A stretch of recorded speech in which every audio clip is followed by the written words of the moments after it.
Ok, ve, pues si no había escuchado eso, por eso era la pregunta. Ok, listo. Bueno, muchachos, vean. Capítulo 4, análisis de resultados. Y aquí también aprovecho para darles algunas explicaciones de lo que algunos han venido proponiendo dentro de su TFG. Vean, por el modelo que nosotros estamos usando, el análisis de resultados de nosotros del capítulo 4 realmente no es un diagnóstico. O sea, puede decirse que es un tipo de diagnóstico, pero no el diagnóstico que ustedes están acostumbrados. Cuando yo establezco un diagnóstico, ¿qué es lo que ando buscando? Para que ustedes ¿cómo se llama? Lo interioricen. Cuando yo establezco un análisis de resultados o establezco un diagnóstico, ¿qué es lo que yo ando buscando?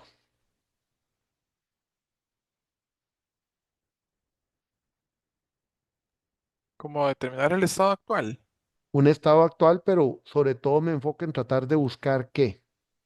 Como entender el problema, ¿no? Exacto, entender el problema. O sea, cuando yo hago un diagnóstico, normalmente lo que ando buscando es establecer las razones de por qué hay un problema. Vamos al punto.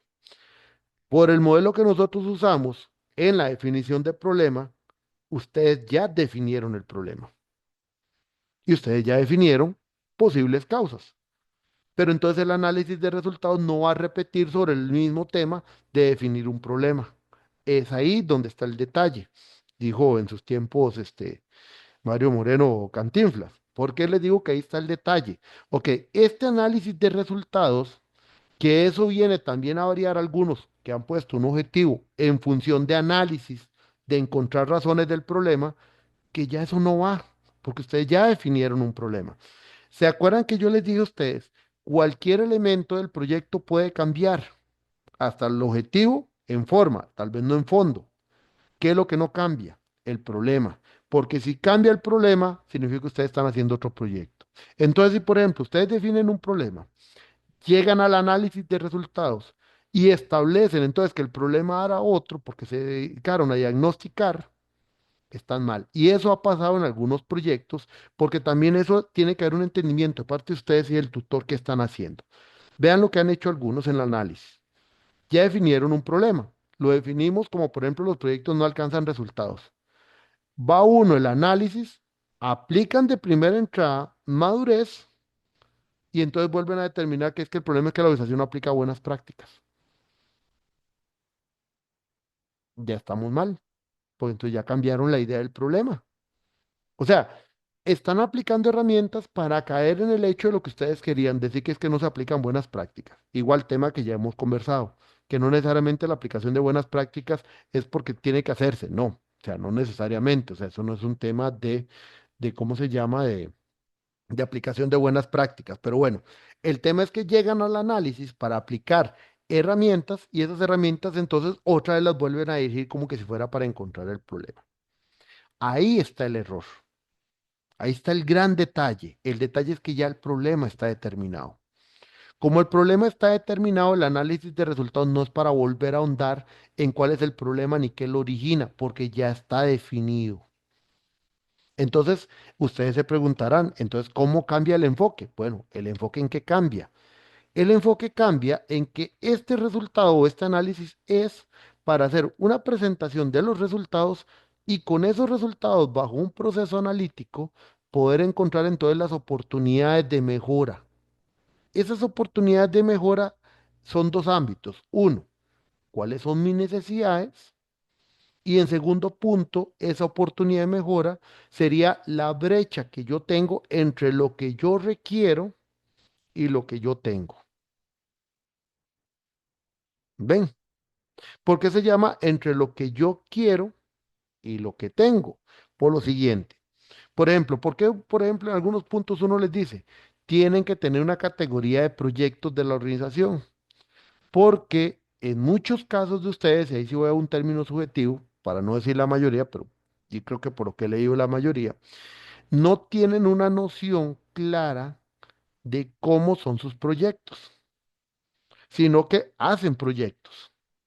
Pero, por ejemplo, no sé, tengo proyectos de nuevos productos, pero la organización no los determina como proyectos. Tengo proyectos de desarrollo de nuevas líneas de producción, pero la empresa no los determina como proyectos porque no los ha entendido. Eso significa que la organización ni siquiera los ha caracterizado. Entonces, mi análisis de resultados debería partir primero de analizar mis proyectos, establecer cómo son y con ese establecer cómo son, establecer qué ocupan. Entonces ven que el análisis no parte de una vez a prácticas, no.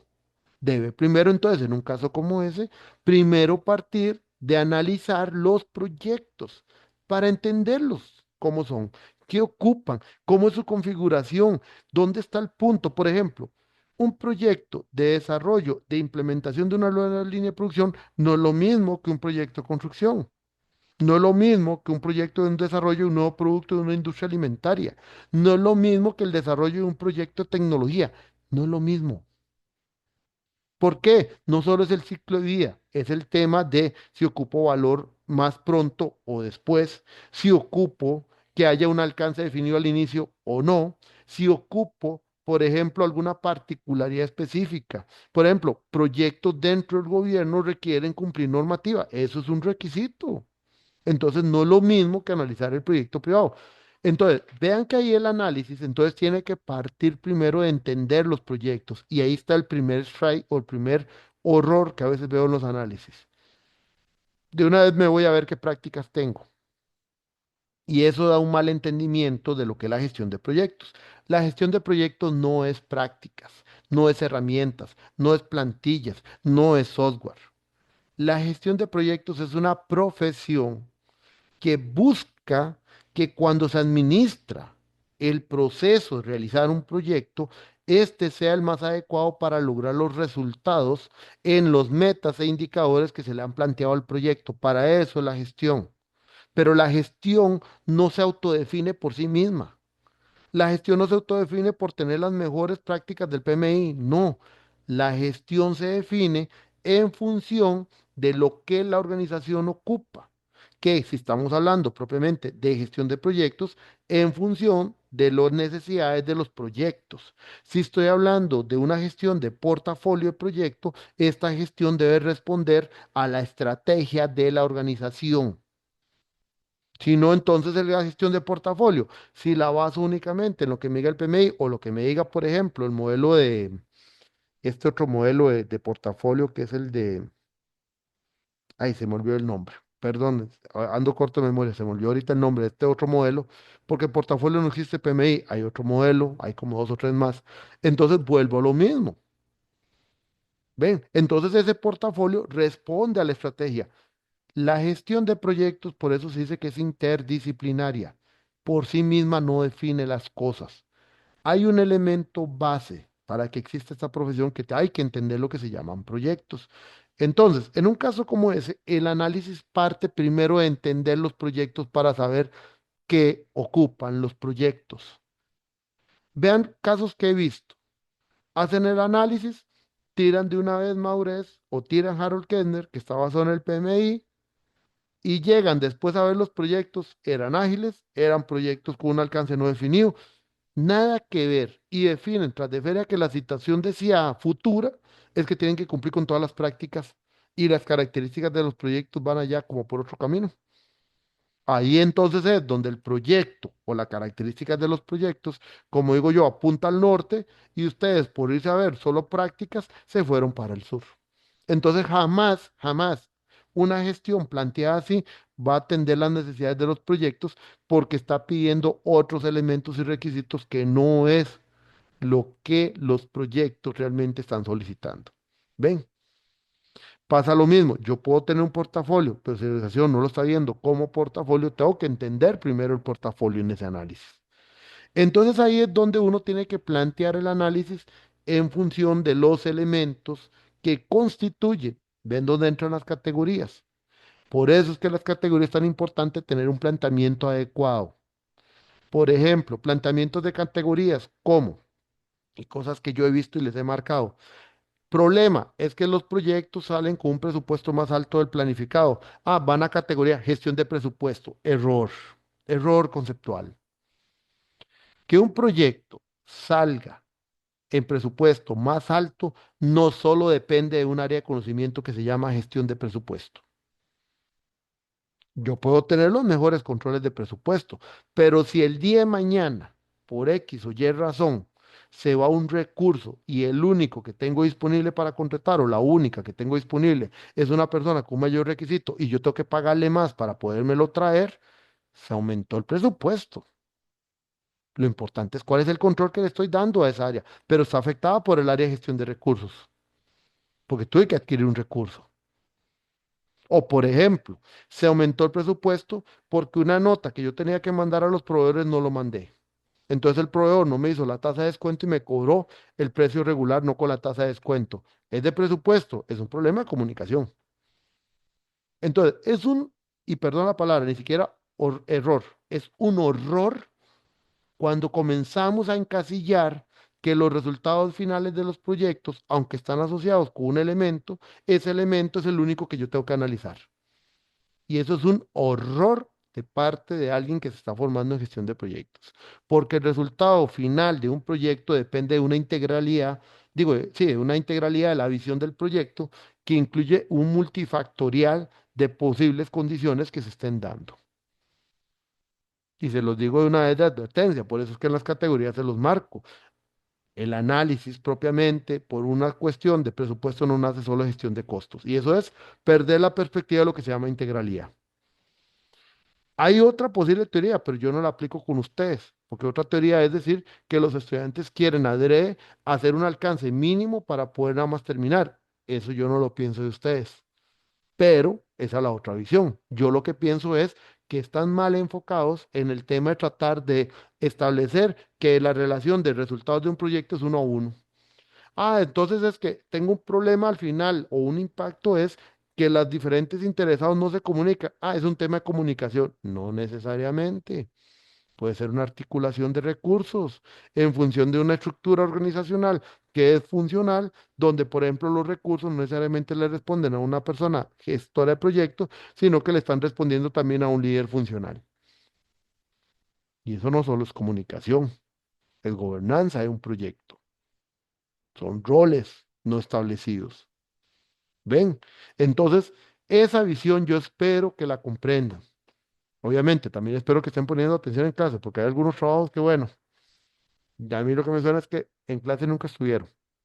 Y por más grabaciones que queden, si no las repasan, lo siento, pero son elementos que se evalúan. Entonces, ese es un punto primero. Cuando uno establece el análisis de resultados, establecer qué son los elementos que estoy estudiando y en un orden con sentido lógico. Por eso siempre les insisto en esta clase. Aquí no hay primero si es huevo o la gallina, no. Aquí siempre va de primero o los proyectos o si es portafolio el tema de la estrategia de la organización. Eso es lo que va de primero. Porque a partir de eso es que yo estructuro mi gestión de proyectos, estructuro mi gestión de portafolio. Igual pasa con capacidades. Cuando yo analizo capacidades, de primera entrada van a tener que estar los proyectos, porque los proyectos, por sus necesidades, establecen por lo menos niveles de capacidades que yo requiero. ¿Ven? Entonces, eso ojalá nunca lo pierdan de perspectiva. Y eso es una lógica. ¿Por qué? Porque al final, el análisis de resultados no solamente es esto, presentación, porque la presentación de los resultados son las figuras, las tablas, los gráficos, que en este caso se llamarían figuras, y el establecimiento correcto del modelo de presentación, que eso ya más o menos lo hablé en la parte de procesamiento. Por eso es que esta parte ya no le doy tanto, digamos, énfasis, porque ya en procesamiento, la semana pasada, hablamos de que cuando yo tengo un cierto tipo de datos, yo tengo que establecer un cierto tipo de forma de presentar lo que sería la manera correcta. Cuando hablamos que, por ejemplo, los elementos discretos no se pueden analizar como elementos continuos. Número uno. Ven, entonces, eso es parte de lo que aparece aquí en la forma de presentación. Pero ¿por qué lo presento? Porque la idea es esto. Presentar resultados no es lo mismo que análisis. El presentar resultados es parte del análisis. Ven, o sea, presentar resultados sí tiene que ir dentro del análisis, pero no es que hay una sección que se llame presentación de resultados. No, la presentación de resultados es una parte que está eh, introducida dentro del análisis. Conforme yo voy haciendo el análisis, también voy utilizando la presentación de resultados. Pero ahí es donde yo quiero ahondar.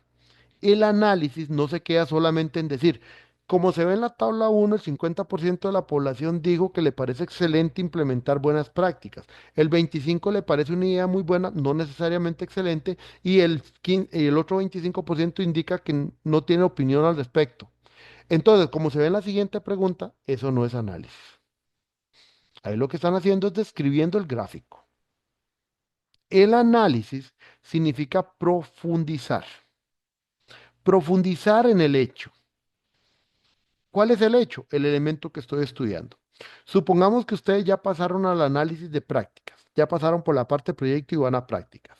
Y ese es un ejercicio y una pregunta que yo les hago. ¿Qué es lo que me interesa saber cuando hago el análisis de prácticas? Piénsenlo un poquito. Si yo estoy analizando las prácticas de una organización, ¿qué es lo que me interesa saber?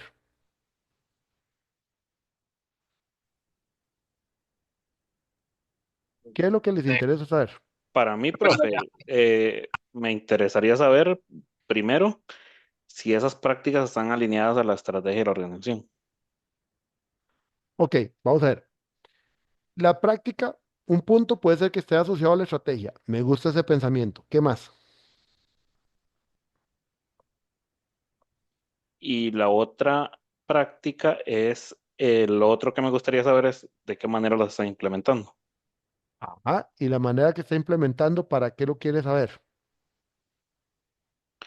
Em, lo quiero saber para yo poder hacer un análisis en una comparación con alguna otra fuente, ya sea organizaciones expertas en buenas prácticas como el PMI, entonces hay diferentes fuentes, el PMBOK, etcétera, y hacer una comparación eh, para analizar primero si las prácticas se están implementando como dice el manual y en caso de que apliquen, poder implementarlas de manera correcta, enfocado a los resultados del proyecto. Ok, me quedo por ahí, ahorita te termino de dar más la idea. Blanca, Buenas tardes. buenas, Yo diría, profesor, que si voy a investigar prácticas o si voy a realizar prácticas, me gustaría saber quiénes están ejecutando esas prácticas, qué capacidades tienen, qué también, habilidades tienen, eso está bien, si conocen por qué están haciendo eso o para qué lo están haciendo, eso si, mismo. si lo, si lo tienen claro, pues. Ese punto son análisis. Vamos a ver, termino de ahondar lo que dice Andrés. Si yo estudio prácticas, en primera instancia, obviamente, el resultado más fácil es hay, no hay, ¿verdad? Si no hay, ya nada que hacer, ¿verdad? Si hay prácticas, no es simplemente decir hay prácticas, no. Hay que profundizar en esas prácticas y ahí vienen varios aspectos. Y me gustó la intervención de Blanca porque agrega otro aspecto más. Uno, aspectos directos de propiamente por qué analizo las prácticas es, primero, ¿qué están utilizando? Lo que dijo Andrés. ¿Qué están utilizando? Pero no solamente qué están utilizando, eso que están utilizando agrega valor. Y va al tema. Y ustedes dirán, profe, pero al final dijimos que estaba mal eso. No, dijimos que hay un problema y que una de las posibles causas es que las técnicas que están usando empírica, no hemos dicho que están malas. Y ahora entienden por qué en el problema siempre les prohíbo usar la palabra mal. Son empíricas, pero no puedo juzgar de una vez si están malas. Tengo que valorarlas. La valoración viene en el análisis. Ahora sí, ¿qué es lo que me interesa del valor? Lo que ya les he explicado. Si yo encuentro una práctica, que aunque la práctica sea empírica, pero no sé, la persona algo sabe de proyectos y aunque es empírica porque lo hizo la persona, y eso empírico lo están usando de 10 8 personas, y bajo mi análisis de juicio de experto, porque ustedes ya están formados en el tema, consideran que esa práctica se puede mantener porque está aportando un valor, que es, ya generó una cultura, generó un lenguaje común con esa práctica, lo que yo les dije, resistencia al cambio, hay que ser visionarios. ¿Sí? Si esa práctica me sirve, yo la valoro positivamente en el análisis, establezco que sí da valor y en la solución la pueden volver a integrar. ¿Es pecado? No, para nada es pecado. Y si ustedes la valoraron ya con juicio de experto y ven que aporta y tiene suficientes elementos para considerar que se puede mantener, ya sea sin tocar o generando alguna otra valoración o alguna mejora, agréguenla, no tengan miedo. La solución no es crear solo cosas nuevas. Lo importante es ver que ustedes tuvieron una situación crítica, digo, una visión crítica y que además entendieron que no necesariamente todo hay que eliminarlo. Eso se puede utilizar. Entonces, bienvenido sea una práctica menos que yo tengo que usar en la solución. Por eso el análisis es profundo. Ahora, esos son aspectos directos sobre el análisis de prácticas. Me gusta la visión de Blanca. Ahora bien, me puedo ir a un elemento complementario. ¿Quién las usa? Ese cuerpo que las usa tiene conocimiento, ¿sí o no? Puede ser. ¿Qué capacidades tiene? Y bajo esas capacidades, en función de lo que están usando, puedo también establecer hasta qué nivel puedo llegar yo a desarrollar algo. Que ahí es donde va el error de cuando partimos de una solución y no analizo ese elemento que está ahí de por medio. ¿A qué me refiero de por medio? Veo soluciones donde una vez se meten a hacer los 47 procesos, no pasaron por parte de análisis, no pasaron por la parte de recursos, y ya la pregunta que después a veces uno como lector plantea de una manera no con mala intención, pero hey, una pregunta normal es una pregunta y las personas pueden implementar eso, tienen las capacidades. Y hasta donde veo al estudiante haciendo un cortocircuito ahí. ¿Por qué? Porque nunca se planteó eso. Entonces, nada más construyó por construir y ya llegan con la mejor solución. Sí, muy bonita, parece un Ferrari, o sea, está hermosa la solución, pero pregunta, ¿la empresa tiene posibilidad de implementarlo con lo que tiene? Y me dice, no.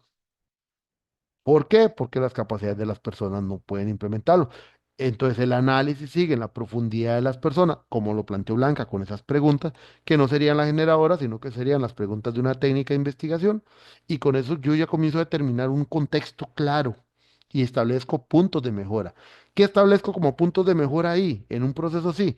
Bueno, proyectos, sus necesidades. Me voy y reviso las prácticas que tengo. Reviso si esas prácticas están cubriendo o no las necesidades de los proyectos, determino hasta qué grado las están cubriendo, o sea, qué valor están aportando. Con eso determino los huecos, que es, o la brecha, que es lo que los proyectos ocupan versus lo que yo no estoy atendiendo. Esa es la brecha primera.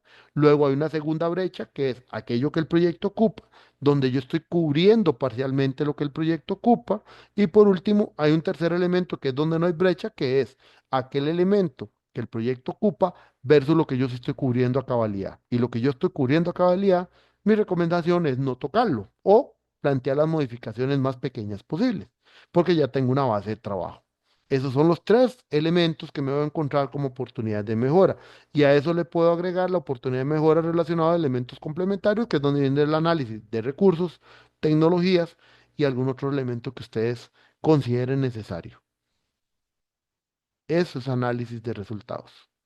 Ven que no es una presentación de resultados. Por esa razón, cuando ustedes establecen en su diseño metodológico de desarrollo de técnicas, es donde se les insiste. No puede ser una única técnica. Error grave. Plantear un modelo de madurez y bajo el modelo de madurez es todo el diagnóstico, el análisis. Error. Porque el modelo de madurez es una sola herramienta. Ocupamos una batería de técnicas, obviamente, y considerando tampoco es que van a ir a plantear 50 técnicas distintas, no, ustedes no tienen tiempo para eso, pero tienen que plantear una batería robusta, que no significa cantidad, o sea, estamos hablando de calidad, pero por eso implica que no sea solo una, si son varias, pero tampoco cantidad, sino calidad. Entonces tiene que ser robusta en el sentido de cubrir todos los elementos y que al menos podamos contraponer mínimamente dos técnicas en cada elemento que estoy analizando para establecer contraposiciones. Y también considerando todos los perfiles de sujetos que tenemos, que fue lo que expliqué cuando planteamos las técnicas. ¿Por qué? Lo que les dije cuando hablamos de técnicas. Si yo tengo, por un lado, una entrevista con el gerente y por otro lado, algún trabajo de focus group, por ejemplo, con los rasos, vieran que a veces uno se encuentra cosas distintas. Porque normalmente el que está en una puesto de coordinación va a verlo todo bien o no va a querer sacar sus chuicas, dijo alguien, o sea, los trapos sucios. Pero ya los rasos son los que van a decir, es que yo soy el que estoy sufriendo con esto. Entonces ahí es donde el análisis contrapone visiones o las respuestas obtenidas, donde ustedes bajo el análisis de procesamiento, que es contraponer los elementos, encuentran puntos en común, puntos donde hay diferencia, que entonces en esos puntos donde hay diferencia, ojalá profundicen para establecer la diferencia de dónde viene o si es a partir de algún sesgo, y después con eso establecer las oportunidades de mejora. Entonces vean que cuando uno hace un análisis debería ser un mapa de los elementos que estoy analizando para más o menos visualizar qué resultado espero. No el resultado en función de si positivo o negativo, no. El resultado me refiero, por ejemplo, poner resultado, valor de las prácticas, capacidades del recurso. O sea, ese es el resultado que yo debería establecer. Nivel de las capacidades del recurso, valor o nivel de valor de las prácticas actuales, relación de prácticas o de buenas prácticas que se pueden integrar o algo así, digamos, que las buenas prácticas, cuando las identifico y me las traigo, es porque yo identifiqué que son las que mayor valor me pueden aportar para atender las necesidades de primer orden, ¿verdad? Que eran necesidades versus lo que no tengo nada atendido. Después las de segundo orden, las que yo son las necesidades versus lo que estoy atendiendo parcialmente. ¿Ven? Entonces, ese mapa es lo que realmente representa un análisis. Y eso es lo que uno espera en un documento. Que ustedes el análisis puedan plantear desde un cuestionamiento fundamental que es y que se respondan, bueno, después de que me fui a aplicar esas técnicas, ya sea bibliográfico, ya sea con personas, ya sea lo que sea que hayan hecho, bueno, ¿qué encontré? ¿Y cómo lo presento en función de que esa presentación acompañe y sea parte de un análisis profundo, que en la explicación del análisis queden claros los elementos que realmente me van a fundamentar la solución? Ese es el tipo de análisis que se trabaja. Entonces vean que no es un análisis para volver a repetir cuál es el problema. No es un análisis para saber si las causas las planteé bien o mal al inicio. No, ya eso pasó. Es un análisis enfocado en poder establecer los elementos que van a ser la base para mi solución. Pero es importante encontrar, por ejemplo, valor, utilidad, lo de las capacidades y demás, no planteándolo como bueno o malo. Es que ese es el punto. Y por eso me gustó como lo planteó Blanca en el elemento complementario. Las personas lo usan, ¿para qué lo usan? Lo saben usar. ¿Por qué? Porque ahí me sale una oportunidad de mejora. Entonces, una oportunidad de mejora, entonces sí sería aumentarle el nivel. Punto. Ya, yo no lo estoy estableciendo como causa del problema, porque no estoy viendo el problema. Lo que estoy viendo es realmente el elemento que ya me mandaron a estudiar, porque cuando se planteó el problema, se plantearon los objetivos y se plantearon las categorías, un elemento era estudiar a las personas, pero no para decir si las personas están bien o mal, porque ya lo establecimos como causa. Entonces ya sabemos que hay un elemento flow. Lo que tengo que establecer es qué ocupan para llevarlos al siguiente nivel. Pero ese que ocupan no es simplemente irles a anteponer lo que dice el PMI. No, ni lo que dice Scrum, ni lo que dice el manifiesto ágil. No, es entender lo que la organización ocupa. Entonces, en función de lo que la organización ocupa, qué es lo que estas personas deberían saber. Y a partir de ahí, entonces yo ya comienzo a buscar qué elementos puedo integrar para que la solución sea la correcta. Ahí es donde se establece cuando una solución es correcta o no es correcta. ¿Por qué? Porque esa definición de correcta está en función de ese análisis que establecí, de esas oportunidades. Entonces, por ejemplo, uno puede mapear que si una oportunidad de mejora de la organización realmente era tener una gestión de costos como área de conocimiento con todas las prácticas de los diferentes grupos de procesos en planificación, en ejecución, en control y demás, bueno, entonces la solución cuando se revisa debería contemplar esas prácticas porque fue lo que apareció como la oportunidad de mejora. Pero vean que el análisis no surgió de poner gestión de costos de una vez, surgió de analizar las prácticas, las necesidades de los proyectos. ¿Ven la diferencia? Ahora van a entender por qué fue que yo les marqué ciertas cosas ahorita. Porque parte de la función de uno como profesor en este curso es tratar de entender y ver el proyecto hacia dónde lo están moldeando. Entonces, todo eso tengo que anticiparme antes de, porque aquí hay dos cosas. Obviamente, por la nota me van a, pobrecita mi madre, no tiene la culpa. Pero, y por el otro lado es que si no, a futuro, y si no se los marco ahorita, a futuro, entonces van otra vez por esta mi madre. O sea, de cualquier manera salgo perdiendo, eso no es problema, pero el punto es ese. El punto es que hay una visión de hacia dónde lo están orientando y entonces hay que volverlo a encauzar. ¿Ven? Ahora, y si no se les avisa eso, caemos en este problema. Toda investigación desde el punto de vista académico y profesional debería tener un principio de coherencia. Cuando hablo del principio de coherencia es que cuando uno establece el documento y el informe, las diferentes partes que ustedes han venido trabajando, venimos trabajando el documento por partes, pero hay una coherencia. ¿Cuál es la coherencia que hay o ese discurso? Tengo un problema. En el objetivo general que les dije yo, el para qué del objetivo general es el problema. Entonces, por ejemplo, si mi problema es que mis proyectos están saliendo con sobrecostos, mi objetivo general, su para qué, es para el apoyo en que los proyectos no salgan con sobrecosto. Ese es el para qué del objetivo general. Ahora, los objetivos específicos se construyen de tal manera que permitan obtener el objetivo general, que es el macro. A partir de eso, yo visualizo qué elementos tengo que estudiar que me permitan la atención del problema a partir de esos elementos de estudio. Con eso yo construyo una serie de técnicas que es mi diseño metodológico de investigación con el cual voy a salir, donde yo tengo que, por eso les dije, codificar para saber qué preguntas de la técnica responden con qué categoría, tener ese mapa claro, porque con esas respuestas voy a ir a construir un análisis profundo en función de esos elementos de estudio.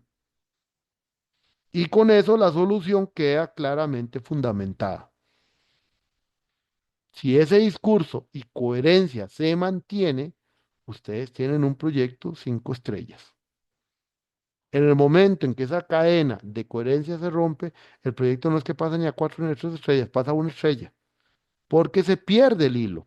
Vean ejemplo de un proyecto que a mí me pasó y tuve que sentarme con el tutor, tuve que sentarme con el estudiante.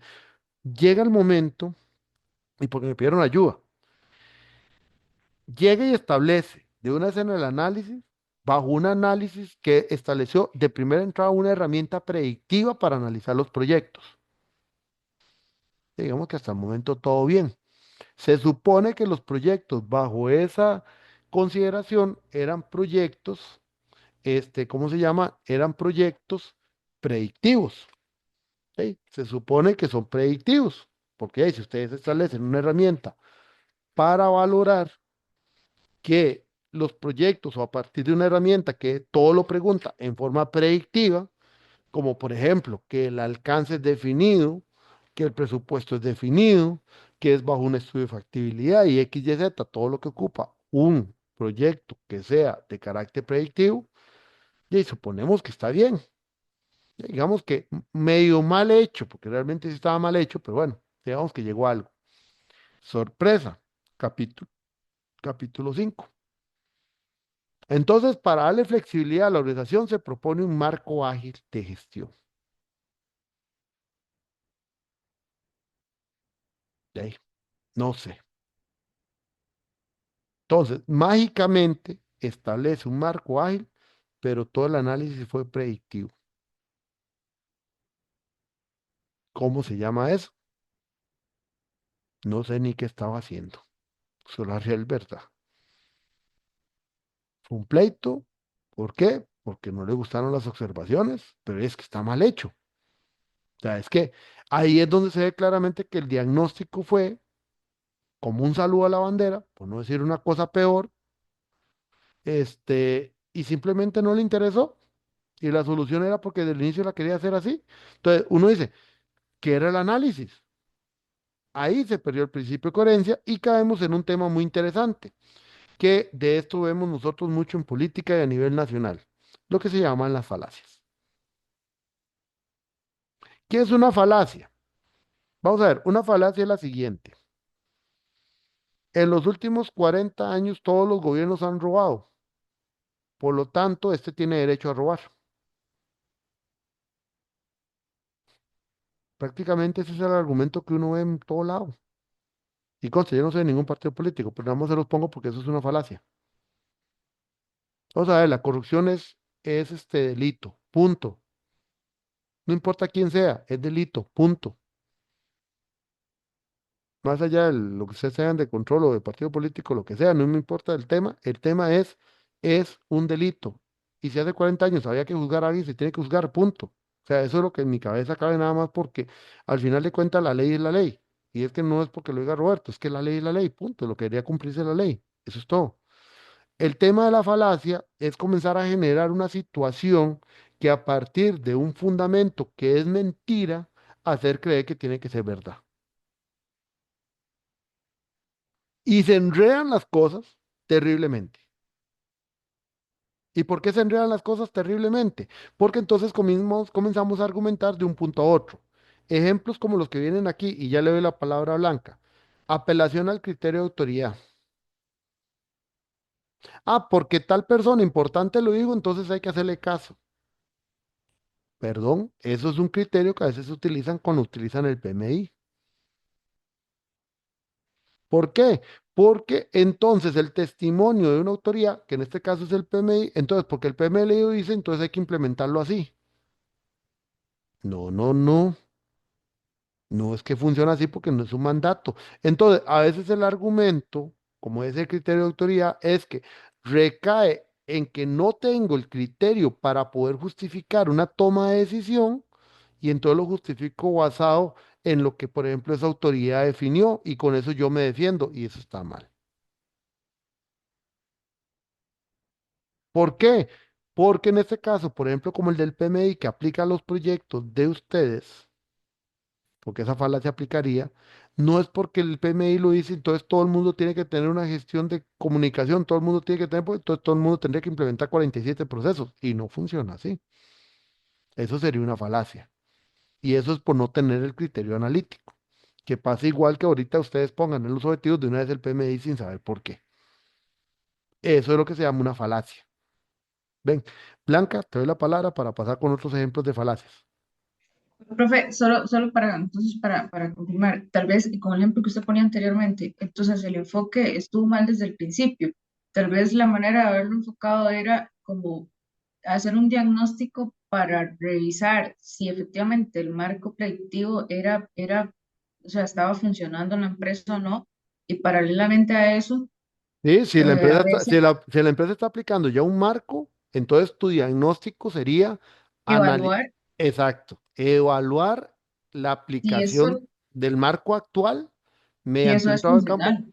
Exactamente, eso mismo. Y para poder, porque ahí digamos, ahí el pecado fue brincar de un punto a otro sin, así como, y quedó en el limbo, ¿verdad? No se sabe cómo brincó de un punto a otro. Pero Exacto. paralelamente a eso, haber implementado, no sé, alguna herramienta o algún tal vez un piloto pequeñito para tal vez verificar si era viable un marco ágil, No sé, algo puede ser así, pero eso, para hacer el digamos, match y poder llegar a esa conclusión, pues. exactamente. Igual yo la tengo ahorita para atenderla, pero por ahí va el sentido suyo. Ya me va captando. Por eso es que estoy aprovechando esa parte del análisis y que me choca precisamente con el establecimiento de objetivos, porque ustedes ya entonces van viendo el mapa que se tiene que armar. Entonces, más o menos lo que vos estás pensando es correcto. O sea, yo puedo analizar, en tu caso habría que analizar entonces los proyectos propiamente, desde la partir de los proyectos, y te das cuenta que los proyectos tienen características ágiles. Entonces, es válido analizar las prácticas, claro, es válido lo que ellos han hecho. O sea, no deja de analizarse porque algo han hecho. Si bien por algo ser ágil no significa que lo predictivo no lo puedo eliminar, porque puedo sacar algo de valor. Pero a partir de eso y sabiendo que, que mis proyectos son ágiles, entonces es cuando yo salto al segundo objetivo y digo, bueno, ya como sé que los proyectos son ágiles, entonces la identificación de prácticas va más sobre marcos ágiles. La parte predictiva que vi que me saca valor, me la puedo guardar por ahí para que en la solución entonces construir algo que tenga como base ágil y le agrego esos otros elementos que pueden ser más los de control de presupuesto y ese tipo de cosas que, digamos, ¿qué es lo que pasa en muchas organizaciones? Y es que ahí es donde viene lo complejo del agilismo versus propiamente lo predictivo. Si uno va al Scrum, y ahí es donde hay que tener cuidado qué es lo que yo estoy aplicando. ¿Estoy aplicando el Scrum o realmente me voy al Sbook, que es el libro o el cuerpo de conocimiento de Scrum, pero viéndolo ya con visión de proyectos, que por ahí yo les tengo el documento ahí o si yo se los puedo pasar. O sea, lo tengo creo que en el repositorio, pero igual se los puedo pasar para los que están trabajando eso. Es interesante porque en Scrum, por ejemplo, no existe el presupuesto como tal. Y si ustedes llevaron el curso de eso o lo han llevado con Ludwig, se dan cuenta que Scrum no trae un análisis de presupuesto. Trae estimaciones de esfuerzo y con esas estimaciones uno hace como un medio presupuesto en función de recursos y personas que están ahí, pero no es un presupuesto como tal. Entonces, ahí va la pregunta. ¿A la empresa le sirve eso? No a todas las empresas.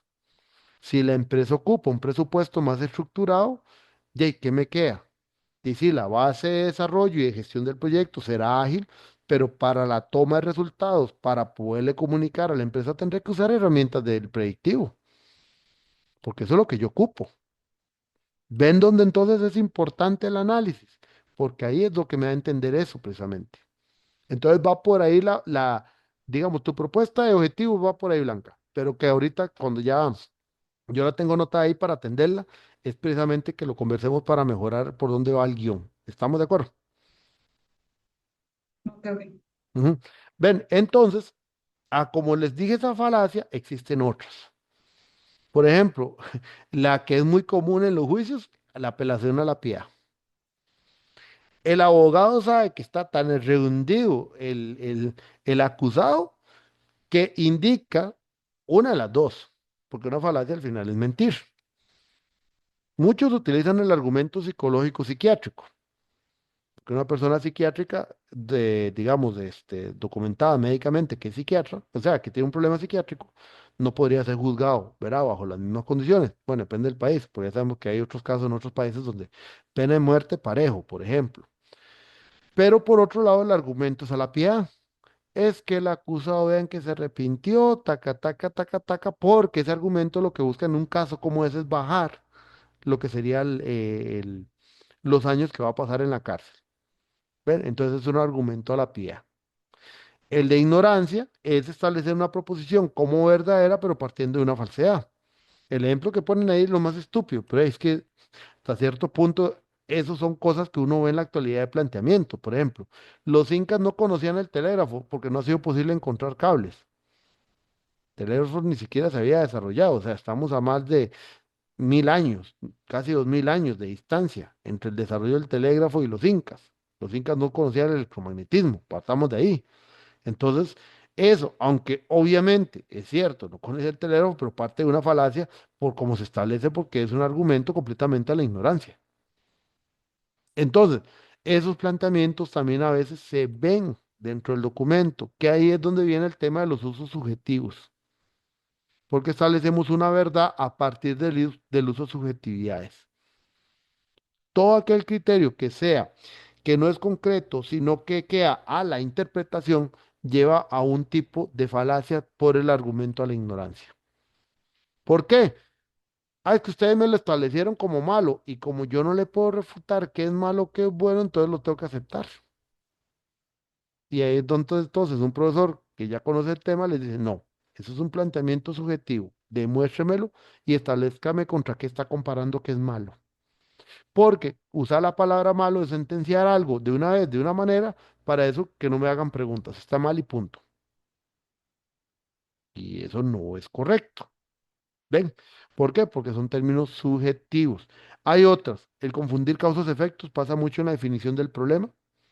En la definición del problema, caer en el tema de confundir en un efecto como si fuera la causa del problema, o al revés, que es confundir de una vez el problema con el efecto y entonces montan toda la argumentación bajo un esquema que en realidad es una falacia, porque hay un cambio de roles y de funciones entre los elementos causa, problema y efecto, y entonces comenzamos a llevar a establecer situaciones que no necesariamente son ciertas, o al menos dentro de un discurso coherente no existe. Aquí ponían, por ejemplo, eso, que como los filósofos fuman pipa, todo aquel que fume pipa es un filósofo. O sea, no, no y no. O sea, no, no por ver un hecho, ya ese hecho es el causal de todo. Por eso es que usamos también un modelo donde es multicausal o multifactorial, porque no podemos establecer un único elemento como causa, porque si es el único elemento podemos caer en este error. Ejemplo más común, Ah, es que no cumplo, los proyectos no llegan. Ah, es que la única causa es que como no cumplimos con las buenas prácticas, eso es una falacia causa-efecto. Confundir. Como si el cumplimiento de buenas prácticas ya asegura el éxito. Como que me dijeran que es que entonces por todas las buenas prácticas hay que aplicarlas como tal porque eso es lo que asegura el éxito, lo cual es falso. Entonces ahora ven que todos los ejemplos que les doy en realidad sí están basados en algo teórico. Este tema se llama las falacias. Entonces lo que evita uno en el documento académico es que caigan subjetividades y se conviertan en falacias cuando el documento tiene que ser objetivo en todo momento. Ese es el tema del análisis. Ahora bien, ¿cómo se estructura el análisis? La recomendación, utilizar las categorías, pero con base en los objetivos. Aquí voy a usar y voy a ponerme en un ejemplo. Hay otra forma de estructurar, pero realmente caigamos nada más en este. Voy a poner un Word para que ustedes más o menos lo tengan claro. Ujú. Vean. Más o menos vean cómo se estructura el capítulo 4. Objetivo 1, análisis interno. Dentro del análisis interno tengo las categorías, porque son las categorías internas. Y ustedes se han dado cuenta que hay elementos de ustedes que son internos y se les pide también unas categorías externas. Por algo es. Lo más sencillo, proyectos y prácticas actuales. Entonces, ¿cómo sería más o menos la estructuración? 4.1. Caracterización de los proyectos de la organización. Esa sería la primera sección. Objetivo 1, análisis interno. Dentro del análisis interno hay dos categorías relacionadas con el elemento interno. Ahí podemos después agregarlo de blanca de recursos, que sería como un tercer elemento, pero dejémoslo hasta ahí. 4.2, pero prácticas actuales. Entonces, análisis de las prácticas en gestión de proyectos de la organización. Ahora bien, ustedes dirán, ¿de dónde salen los restos? Bueno, pregunta generadora número 1. ¿Cuáles son las características de los proyectos?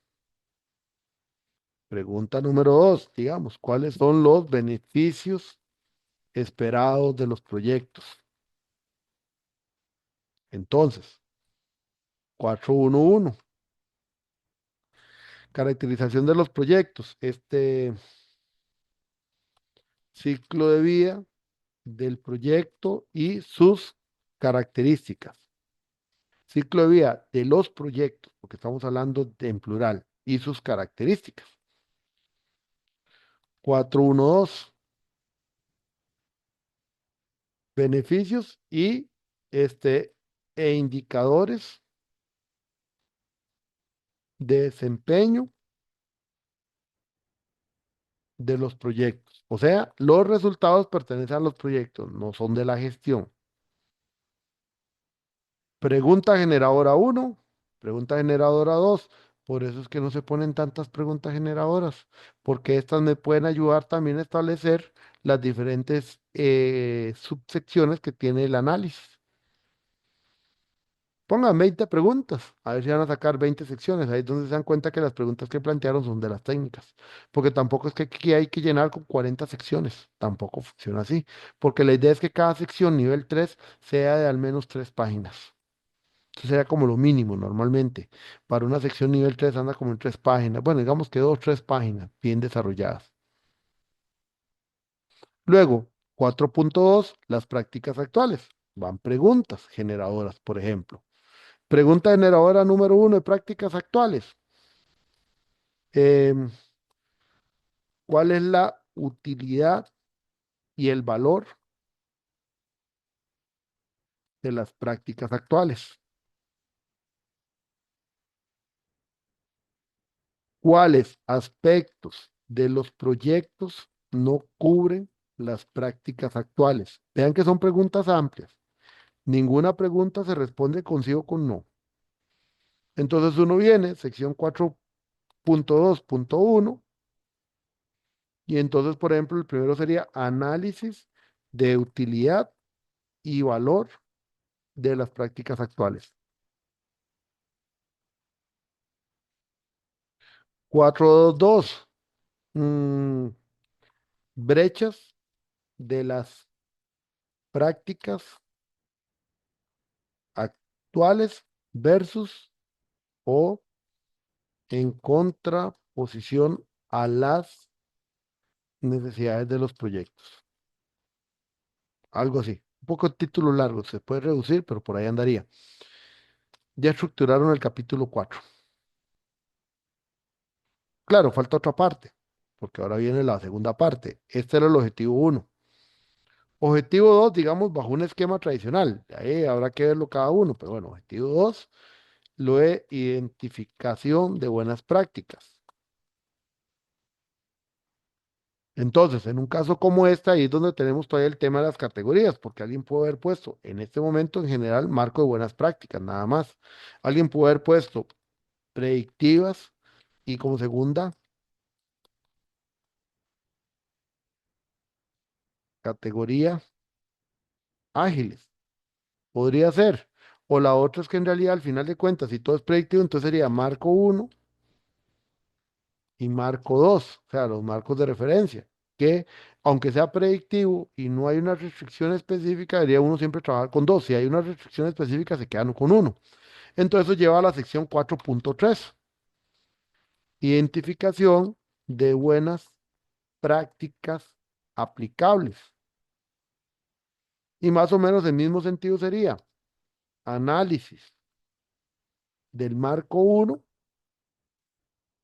4.32, análisis del marco 2. ¿Por qué ese análisis? Por una simple y sencilla razón. Aquí no es teoría. Si, por ejemplo, yo aquí establecimos brechas, siendo esta categoría que normalmente ustedes la van a variar en el desarrollo del proyecto al final, porque es una categoría que ahorita todavía no sabemos exactamente qué aplicar, pero esa es la belleza de la investigación cualitativa, donde esta categoría perfectamente puede cambiar.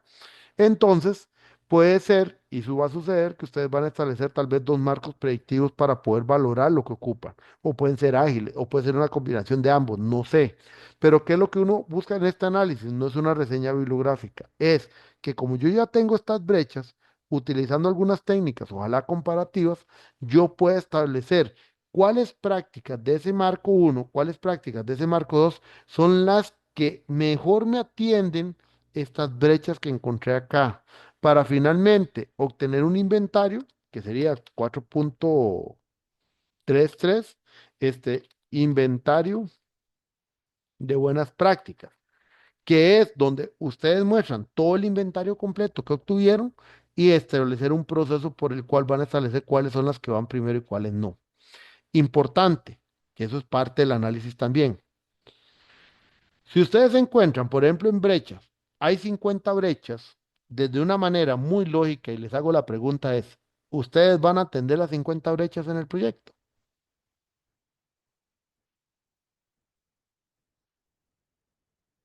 No. No, definitivamente no. O sea, no. Ahora, encontraron 50 brechas, ¿qué hay que hacer?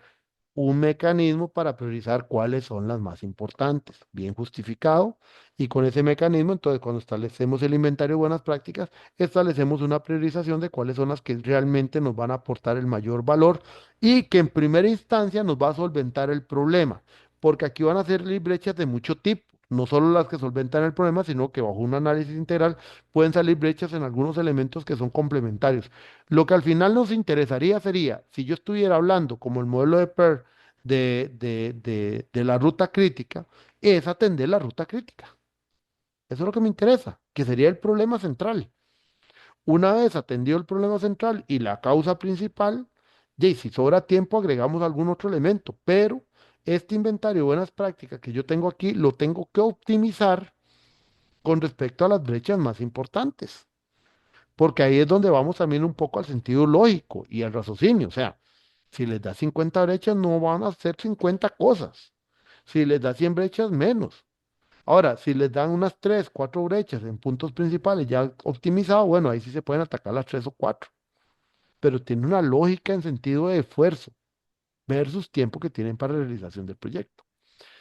Y de esa manera, entonces uno estructura el capítulo 4. Vean que si uno quita estos elementos que están en el medio, y yo quito estos otros elementos que agregué aquí como para mostrarles el camino, vean que yo ya tengo un capítulo 4 estructurado. ¿Y por qué el otro objetivo no? Porque el tercer objetivo por lo general trata de un desarrollo de la solución, ya eso es capítulo 5. Y el capítulo 5, la estructura, va a depender precisamente de cómo ustedes organicen y hasta donde los que están esperando alcanzar. Por ejemplo, si alguien desarrolla un marco metodológico y es meramente el marco, bueno, se estructura al nivel de procesos, ¿verdad? Con un orden. Si al marco yo le estoy agregando, no sé, roles, políticas, bueno, tengo que ir de lo más general a lo específico. Entonces empezaría con políticas, luego con los roles, luego termino en el método. Ejemplo. Portafolio, no sé, si primero hay que establecer el marco de proceso del portafolio, se establece primero el grupo de procesos o las fases que conforman el portafolio. Luego, por cada fase se estructuran los diferentes procesos internos con sus respectivos actividades, procedimientos, y luego se establecen herramientas. Esa es una manera de estructurarlo, pero esa es la solución. La solución como tal, no hay un mecanismo propiamente que la investigación diga, hágalo así. No, la solución va a depender de lo que ustedes al final encontraron aquí, que consideren que tienen que aplicar y desarrollar, y con eso ir de lo general a lo específico. Es lo único que va en ese tema. ¿Ven? Y esto es el análisis, finalmente, la estructuración del análisis. ¿Pero basado en qué? ¿O fundamentado en qué ese análisis? Fundamentado precisamente en un trabajo que sea lo más efectivo posible para eliminar las falacias dentro del análisis como tal y que esté formulado bajo una profundidad de análisis que no se quede solamente en presentación de resultados. Algunos, porque vean que aquí está objetivos, categoría, solución. Ya se dieron cuenta. Es lo que acabo de hacer en el documento, en el Word. Algunos lo estructuran por resultados de técnica. Yo no aconsejo ese, pero ahí se los pongo porque sí es una opción, pero donde no se les olvide que al final tienen que hacer una síntesis analítica, pues si no se quedan simplemente en presentación de resultados. Yo la opción 2 es la que mejor les doy, que es la que acabo de explicar, que es la que realmente orienta las temáticas del estudio como tal. Por ejemplo, cosas que yo he visto en un documento TFE, esa tabla presentada en el análisis sin mucha explicación, a mí no me dice mucho, eso simplemente es el cuadro donde uno al final documenta qué respondió cada persona, o sea, respondieron A, respondieron B y C, y sí, pero ¿qué es eso? ¿Y qué significa eso al final de cuentas? Que el voluntario uno me haya contestado todas las preguntas A, ¿qué analizo de eso? O que, por ejemplo, todos los voluntarios contestaron a la pregunta 2A, bueno, ¿qué era la respuesta A y qué significa eso? Ese es análisis, no esto. Esto es simplemente poner un cuadro y ya, pero eso no dice nada. Hasta eso, un cuadro así, no me aporta mucho realmente. Yo solo mandaría mejor a un apéndice y me traigo realmente lo que ocupo al análisis, realmente que sea lo que me va a dar carne. Por ejemplo en una mala presentación de resultados, esto.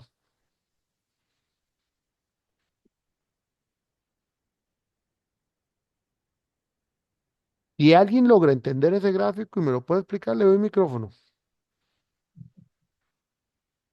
¿Qué pasa? Los porcentajes, no sé qué si son porcentajes de cumplimiento, ¿qué? Porque hice evaluación de voluntarios. No sé si creo que la evaluación es entre buena y regular. Ahora, se supone que yo veo ahí en el gráfico que el uno lo evaluó con 90, el 2 lo evaluó con 75, pero esa curva, y para los que son industriales, saben que eso es una curva de dispersión. Eso no representa lo que está diciendo ahí. O sea, no saco nada de ahí porque aquí no hay un índice de desviación estándar. Lo que tengo es 90, otro me respondió 75. O sea, eso es todo lo que me dice. Y uno me lo puso en casi 60. Yo lo que veo es una variabilidad entre el 90 y 60. La pregunta ahora importante, ¿por qué variaron tanto? ¿En qué elementos son los que ellos ven mayor variación? Ahora, claro, si alguien me pone aquí una desviación estándar, bueno, no sé, yo lo colgaría, porque realmente dije, es que eso no va a una desviación estándar. Y además estamos valorando opiniones cualitativas, o sea, esa evaluación que llegó a ser un valor numérico porcentual, ¿cómo lo llegó a obtener? Habría que estudiar el mecanismo por el cual lo obtuvo. ¿Y a qué se refiere un 80, un 75? ¿Por qué la calificación buena se considera un 70%? Y hay que tener cuidado también con ese tema de estándares. Y les voy a poner el ejemplo de mi profesión. Yo creo que yo ya se los dije, ¿verdad? Yo soy ingeniero eléctrico de base. En diseño eléctrico se utiliza el National Electric Code, el código eléctrico de Estados Unidos. Realmente lo trasladamos a Costa Rica y estamos usando creo que 2022 en español, o 2020 en español. 2020 en español estamos ahorita. El cumplimiento de ese código no es que usted se saque un 100, es lo mínimo que usted tiene que cumplir, lo mínimo. O sea, como quien dice el 70. Y yo no puedo calificar eso bueno, lo que estoy diciendo es que es el mínimo a cumplir. Y con eso mínimo lo que me aseguro son mínimos estándares de seguridad y protección, nada más. Pero no es que porque lo cumplí a rajatabla y, por ejemplo, pasé un proceso de verificación, me pusieron una estrellita aquí el 100. No, eso es apenas que usted cumplió con los requisitos básicos de seguridad de un sistema. Punto. Entonces ahí, cuando yo veo bueno o malo, ¿en función de qué? Esos son horrores. Esto también lo vi en una presentación de resultados. ¿Qué significa la cruz? ¿Qué significa el círculo? ¿Qué significa el cuadrado con el check? No tengo ni la más mínima idea. Y eso no sé qué al final está queriendo decir. Si es un checklist de documentos, de actividades, no sé. Veo que es como un algo de responsables, pero no sé qué significa que la X se la ponga a algunos. En algunos no hay círculos, en otros solo hay una X, en otros hay un check. En el mismo responsable, en algunos hay X con check. No sé qué significará. Me imagino que lo que estaba tratando de explicar es conforme a cada actividad, quién es el responsable, quién tiene que dar aprobación. Me imagino que debe ser eso, pero sin simbología no se entiende.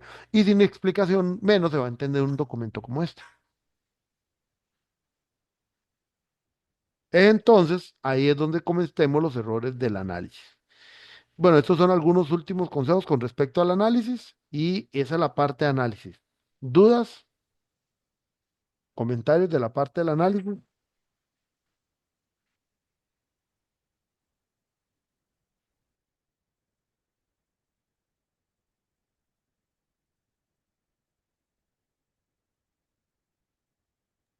¿Dudas? Profe, solo, ¿Consultas? solo, Ajá, solo una duda existencial. ajá, claro. Esos errores que usted está presentando ahí o esos ejemplos que está presentando ahí, obviamente eso no llegaron a presentación, ¿verdad? O sea, usted no los interceptó allá en la Yo lo presentación. intercepté como lectura antes de la Ajá, presentación ajá, correcto. y se hicieron las observaciones para que todo eso lo modificara. Sí, correcto. Eso no llegó, digamos, al Ah, no. final, pues. Ya cuando se le da el visto bueno, ya esas cosas han desaparecido o se han trabajado. Porque digamos, yo no digo que eso esté malo, presentándolo como evidencia dentro del análisis. Puedes presentarlo, pero se te explica qué es, ¿verdad? Porque así, esta hoja así de buenas a primeras, se queda viendo y bueno, hay que darle cabeza para tratar de entender. Claro, cuando yo me quedo bateado, todavía el del check yo puedo entender que puede ser como el de aprobación, pero el X y círculo, la verdad es que no sé qué significarán. Entonces, por ejemplo, cosas como esas es lo que dentro de un proceso de lectura uno les hace observaciones.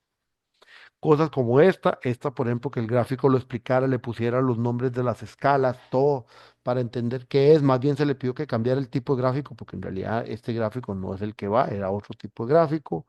Esta tabla igual, que la pasara mejor en apéndice y se dedicara realmente a explicar los resultados, porque pierde tiempo con eso. O sea, esas cosas pasan primero por la revisión de observaciones para poder dar comentarios. No implica que el trabajo del tutor esté malo tampoco. O sea, puede ser que tal vez entre todo algunas cosas se le van, pero uno busca la excelencia y la mejora para tener un mejor discurso. Las observaciones que se les da, por ejemplo, en mi caso, muchas veces son en función de que puedan construir un discurso coherente que llegue al final. ¿Por qué? Porque uno descubre puntos donde hay huecos negros, negros, negros. Entonces uno como, digamos, como lo que vos viste con las observaciones, vos lo dijiste, hay un hueco entre un punto y otro. Ese hueco es lo que va en la observación, para que ese hueco se cubra y de tal manera entonces se mantenga una coherencia en el documento al final. Eso es lo que se busca con la parte de lectura de las observaciones.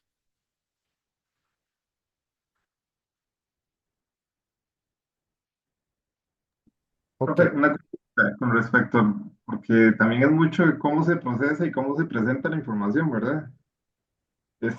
¿Hay como algún estándar o alguna recomendación a seguir para el tema de ¿cómo le digo? Como separar o distinguir en qué va en apéndice y qué verdaderamente va en la presentación o en el análisis de los resultados que se hicieron en la investigación, ¿verdad? Ok, muy fácil. Lo que va en el análisis es lo que realmente va a usted utilizar dentro de la explicación y le va a dar aporte a su proceso analítico. Entonces, con eso, por ejemplo, no va dentro del análisis poner todas las respuestas de un cuestionario.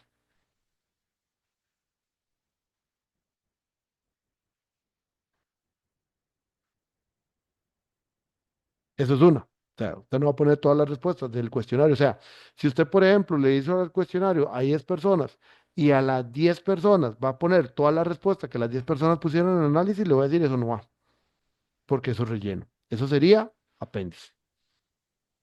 ¿Qué iría? El análisis de las tendencias encontradas en esos resultados.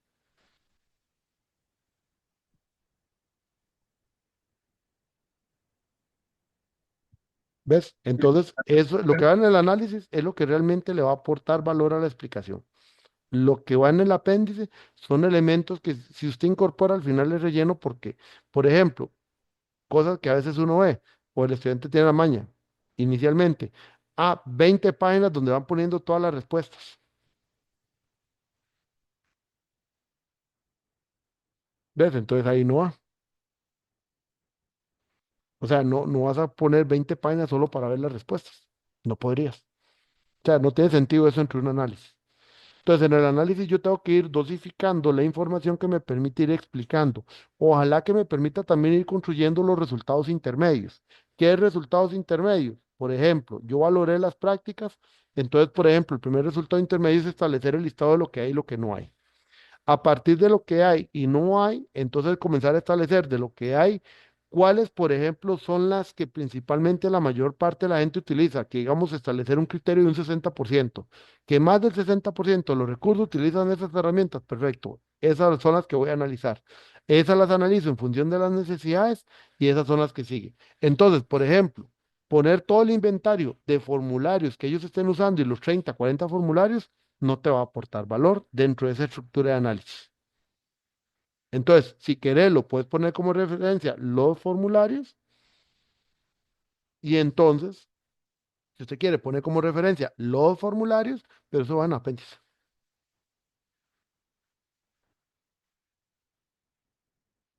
¿Ya me entendiste, Lea? Sí, sí, totalmente. Gracias. Ujú. Entonces, ¿qué también es el consejo? El análisis tampoco es, y entre, perdón, la pachucada, no es hablar paja, tampoco. O sea, si es algo optimizado, pero que sea, por eso hay que pensarlo muy bien y planificarlo hasta la estructura del análisis para saber el contenido que ustedes van a agregar. Para agregar ese contenido específico es lo que interesa. Punto. Ya después de ahí, lo mismo, dosificar la información porque tampoco es poner relleno y relleno, porque tampoco es hacer páginas. Entonces ahí es donde a veces el error va. La gente cree que es que hay que hacer 200, 300 páginas. No, no. TFG puede andar un poquito más de 100 páginas porque sí, como ya documentación y otras cosas pasa. Pero saber dosificar y saber presentar los resultados.